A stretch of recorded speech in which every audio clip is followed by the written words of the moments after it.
你聽緊嘅係異世界轉生預備班，一個香港人廣東話 TRPG 嘅頻道。每一集我哋都會帶嚟唔同嘅嘉賓、唔同嘅系統、唔同嘅新聞、設計、設定或者唔同嘅團體。所以無論係新朋友、舊朋友、骨灰級玩家、DM、KP 或者 GM 都好，我希望呢個節目都能夠帶俾大家一個歡樂嘅時刻。好，事不宜遲，去翻今日嘅節目內容啦。好，翻到嚟第二節啦，咁其實應該出街就應該第3條錄音嚟嘅。咁我哋亦都揾翻7月流火小姐啦，繼續開我哋今次呢個關於 COC 同埋即係 generally TRPG 嘅討論咁樣啦。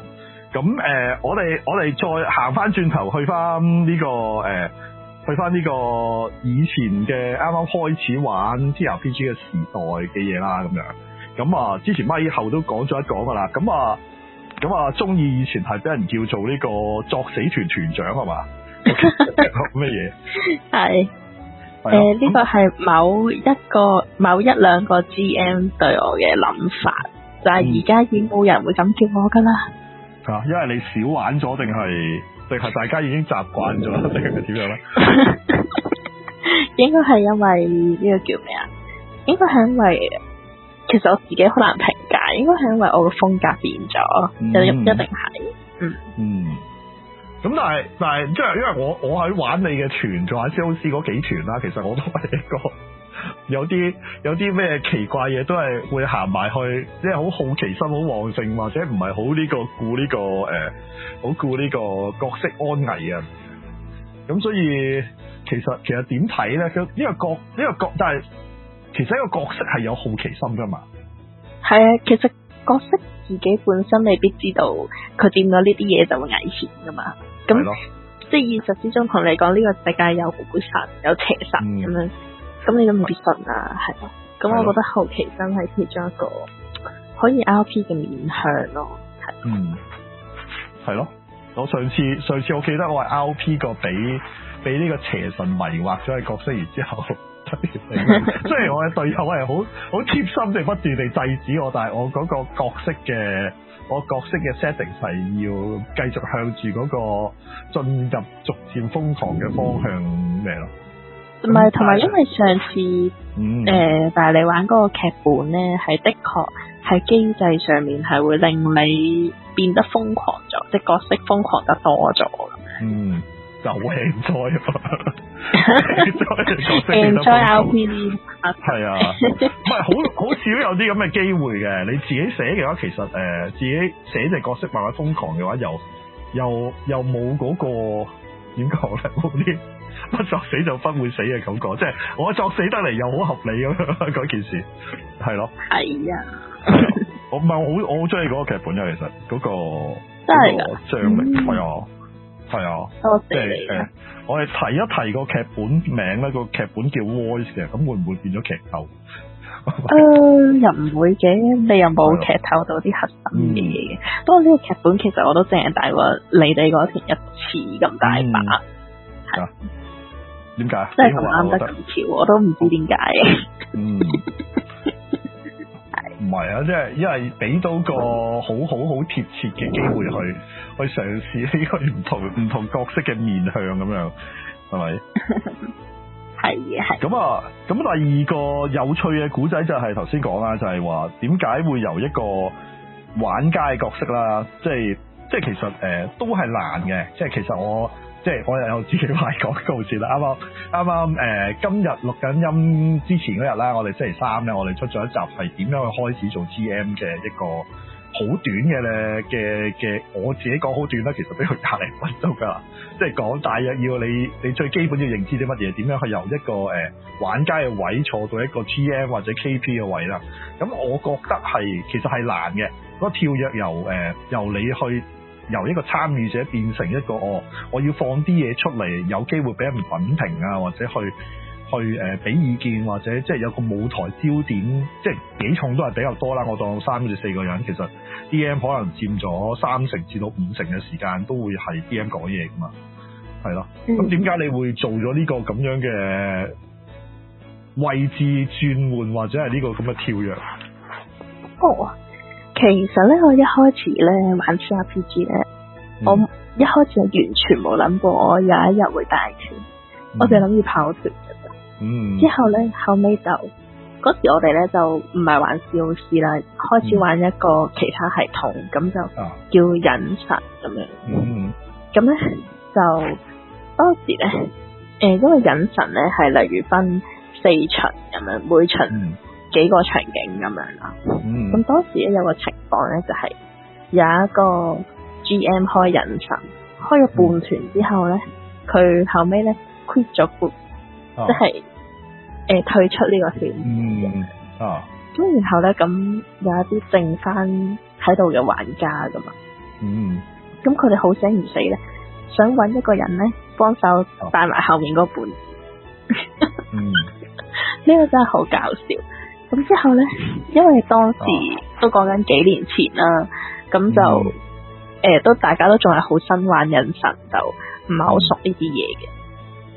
咁咧，唔知點解咧，當時咧其中一個玩家咧就覺得我可以頂上呢個位置帶埋個半團隱神咯。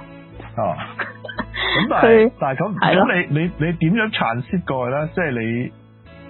即係嗰個位原本係玩家，咁你其實好多你哋未必都咁熟究竟 DM 嗰邊啲嘢噶嘛？係㗎，嗰時完全唔識㗎，完全唔熟㗎，唔知咩點樣帶團㗎，冇帶過團㗎，仲要一接手就係一個俾人帶咗一半嘅團咁樣。係咯，又要睇埋個劇本佢。係啊，之後因為當時咧嗰個劇本係我朋友翻譯嘅，咁咧佢又 send 個劇本俾我啦。咁其實。因為我嗰個朋友咧都係唔帶團嘅，咁咧一開始咧就係佢譯完個劇本就交俾另一個會帶團嘅人，然後帶咗一半就嗰個人走咗啦。咁正路應該係翻譯嗰個知道劇，即係佢知道晒劇本講乜，咁佢可以帶啦。咁但係咧佢又係一個唔帶團嘅人嚟嘅喎。咁咧我同嗰個人咧係現實朋友啦。咁然後。嗰一團嘅玩家就覺得不如俾我帶會好啲咁樣咯，即係佢哋覺得我可以試下帶團呢件事咁樣，係多謝佢哋嘅信任啦。其實我唔知點解佢哋會有呢一個突然之間嘅判斷咁樣，咁我咪打開個劇本睇下，係啦，花千咁樣跟住去，唔係我就咪打開劇本睇下，之後我開始睇劇本嘅時候覺得原來睇劇本可以睇小說咁，即係其實係一個有趣嘅小說，唔知佢哋班人會點演繹咧咁樣。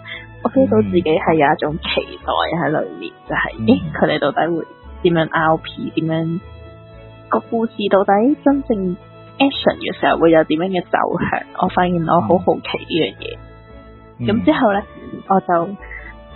睇埋規則書啦，然後就落手去帶埋嗰半團隱神咁樣啦。雖然而家已經隔咗好多年冇帶隱神，但係我第一個團係帶隱神。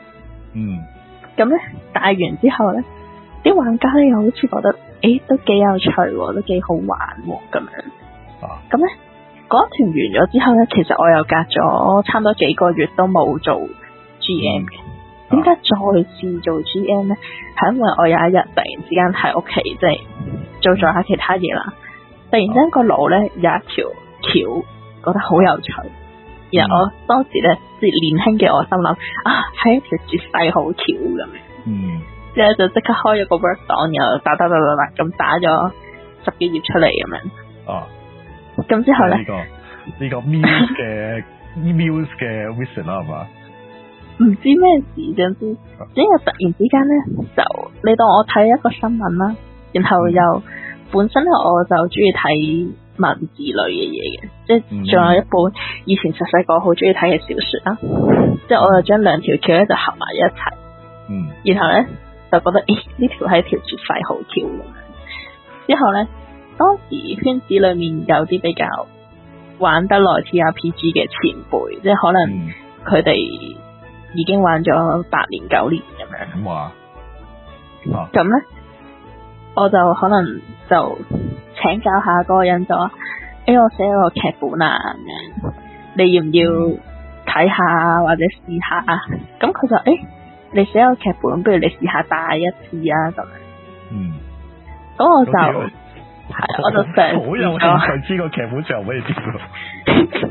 嗰個劇本最後咧，佢慫恿完我帶一次啦，之後突然之間咧又我開測試團開咗3團測試團，之後後尾咧唔知點解有第5個人叫我帶呢個團，之後帶咗15團，15團，係，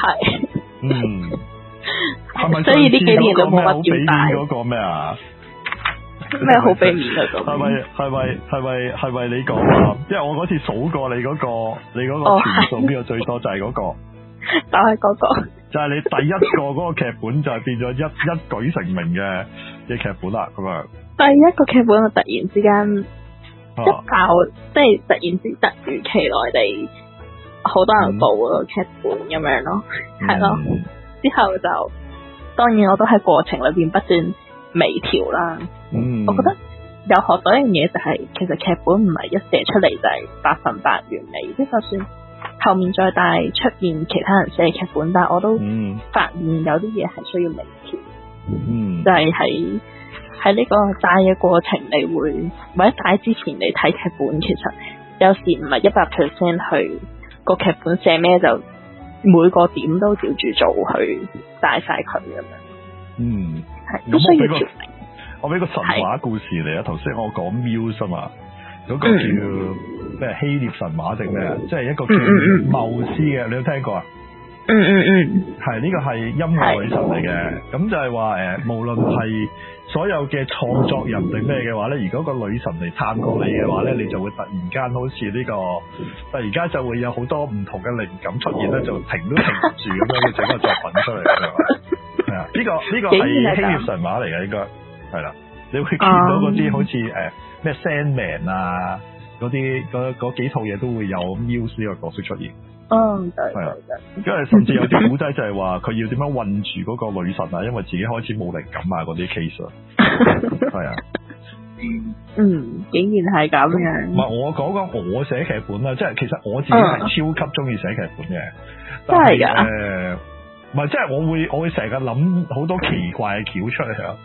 即係突然間唔係，其實我咁樣睇嘅，即係你去開始做 TRPG 做 KP 或者做 DM 都好啦。咁其實我哋就會開始，即係當你有心可能會寫劇本或者你會用劇本嘅時候咧，咁你嗰個眼界即係同你開始學影相一樣，咁你就會開始去自動你就會開始去接收呢啲唔同嘅信息㗎啦。即係例如我想影相嘅話，我就會去睇嗰條街嗰個邊個角度會好睇，或者嗰個光線係咩，或者個光線突然間好睇嘅時候，你就會突然間 aware 咯。咁呢個其實係因為你會嘗試去創作嘅時候，就會令到你有個即係捕捉嘅心態，或者係有個點講呢個審美又有少少唔同嘅。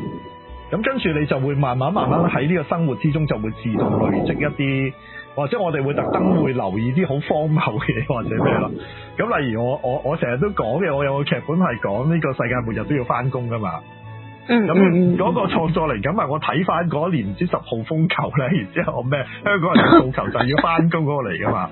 咁咩山竹嗰啲係啦，但係即係嗰樣即係類似咁嘅嘢，其實我哋會喺生命之中見到好多好荒謬嘅嘢，然之後將嗰啲好荒謬嘅嘢 capture 咗，或者將一堆 capture 咗，我哋就會變成一個劇本咯。係啦，但係當然啦，可能未必會經過呢個劇本最後尾啲令，即係我哋真係去將個 idea 放落去嘅時候，有啲話有機會犯駁，會寫得唔好啊，嗰啲 case 會出現啦。咁然之後變咗個雪櫃入邊有海量嘅劇本放出嚟，就係冇帶過啦。咁但係持續去做呢啲創作，我覺得係即係能夠令到你有一個好嘅劇本出現嘅前提咯。我同你又有啲唔同，因為我嗰次寫完劇本之後咧，我就冇點再寫我劇本啦。唔係點講好咧？我寫完一個劇本之後，我覺得我好似冇乜特別靈感寫一個新嘅故事。但係我可能本身都中意睇小說、睇電影嗰啲咧。我會見到一個其他人出嘅劇本，我會好似睇小說咁樣興致勃咁樣睇佢咯。然後我會抱住一個我都想同其他人分享呢個故事嘅心去做微調。其實我中意微調人哋寫嘅劇本多啲，即係我中將個劇本變得更加好食，然後我會想去帶佢去推薦俾大家食咁樣。唔係呢個都係一種創意嚟噶嘛。但係唔係，雖然即係我啲 E 人少少咧，就變咗我會想個 message 就會即係可能唔係 original 嘅，我嗰個 term 應該係咩咧？即係會成件事會包住一個 idea 咁去做一樣嘢咯。咁但係唔係 tune 都係一個即係少啲嘅程度，但係你都要去即係點樣令到嗰件事表達得好，或者點樣 presentation 啊嘛。即係我成日，即係我上次同你傾完之後，其實我諗咗一輪嘅，係啦，即係我同嘉賓傾偈，我會諗嘅，即係我個諗法係我自己即係我嘅創意嘅方式同你嘅創意方式唔同啊嘛，即係同埋個 style 都唔同，咁所以即係同你傾完之後，我諗到嗰樣嘢就係即係好似如果我嘅話，我會大刀闊斧，可能我會係近作曲家嗰種方式。咁但係唔代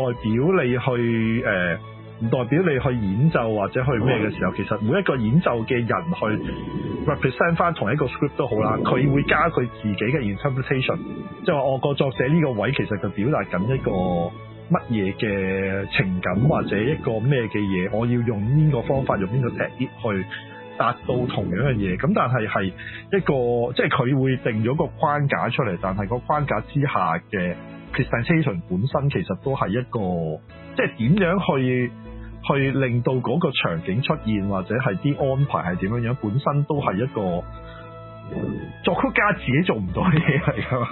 係咪？演奏家做嘅事係啦，咁所以其實係一個分工合作，同埋一個分工合作，或者係去即係兩個唔同 aspect 嘅，或者兩個唔同 discipline 嘅嘢咯。我即係我係同你傾完之後，我開始諗緊呢一個方向。係啊。因為如果以我自己平時翻工嗰樣嘢出嚟，其實 execution 我哋係 100% 係咩？因為我做 software 噶嘛，即係我嘅 execution 我就係撳個掣，然之後佢就跟住我 script 100% 咁樣去 represent 出嚟咁。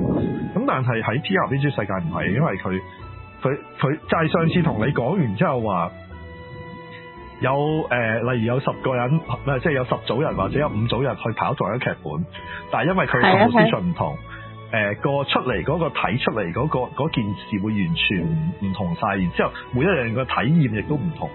咁加埋係你去即係嗰個 term 叫咩咧 ？creator 咩 curator 即係你去同佢哋一齊去步過呢個旅程嘅時候，其實你嗰個入去 involve 入成個 play 嗰個都係即係點樣去做到嗰個經歷同埋效果出嚟啊！係啦，咁呢個係我上次同即係差唔多一個星期嘅時候沉澱翻嚟嘅嘢嚟嘅，係啦，咁呢個係我冇諗過嘅開頭，係啦，係因為我個世界觀同我嘅經歷係塑造咗我嘅 perspective 噶嘛，係咪？係嘅，係啊，可能因為我自己都係一個比較係中意，比較係我自己嘅工作模式，多數都係已經有一個框架，然後。我係做裏面演繹嗰嚿內容嘅人，即係我比較係做一個演奏家嘅角色多嘅，即係可能喺日常生活之中，所以變咗我嘅睇問題嘅角度都會同你有啲唔同。係我通常係嗰啲成鬼啲人啊，係咯。咁所以唔係咁，但係大家去做嗰樣，同埋嗰個創作嗰樣嘢都唔太相同。我今日先同緊另外個 friend 講緊，就係話我哋有啲 min-maxer， 即係可能嗰啲即係叫做香港叫攬強嘅玩家，咁佢哋嗰個 mindset 係乜嘢咧？即係究竟佢哋點解即係呢個框架入邊去做一個創作嗰樣嘢？嗰個即係個爽點喺度，邊個類型嘅玩家？我哋之後會有集節目係講唔同類型嘅玩家嘅，又即刻直入式廣告係啦。我哋之後有一集會講唔同類型，因為作為一個 KP 或者一個 DM，你知道玩家係 enjoy 咩好緊要嘅，咁亦都知道自己係邊類型玩家，同啲乜嘢人係會夾得好少少，或者你係咩類型嘅玩家，其實啲人就會唔中意你某個表現啊，你就要 adjust 下。唔係，即係我劇透少少啊！例如有一類型係叫做 tactical 嘅玩家嘅，即係佢哋好需要策略性，好想全部人組埋一齊去達到一個目標嘅。咁但係咧，如果 over 咗嘅 tactical 玩家嘅話咧，佢就會想 optimize 晒每一個人嘅行動，跟住佢就會當晒全隊人咧，你都應該聽我講佢點行動咧。咁你就會變咗一個即係變咗一個干涉人哋係啦，干涉人哋嗰個嘢咁樣嘅嘢咯。咁但係對佢哋嚟講係好合理，即係佢全部即係 logic，我咪要令到 performance 最高咯。然之後我知道點樣做，你唔知我咪要教你咯咁樣。咁但係如果佢哋去 adjust 少少嘅話，佢哋會係一個非常好去即係去教導其他人點樣玩個遊戲。當人哋要想 min max 嘅時候，係啦。咁但係即係嗰樣嘢，我哋如果同佢哋傾咗嘅話，佢哋成個團隊會合作得好少少啊。咁但係係啦，呢啲我哋會遲下有機會會講啦。咁但係我就係睇緊DM 其實都有好多，我係不斷地 interchange 唔同嘅 KP DM 有 GM， 但係我其實講緊同一樣嘢嘅 OK 係啦。咁去諗呢樣嘢咯。其實都諗得好深，即係 inspire 咗我去呢樣嘢嘅。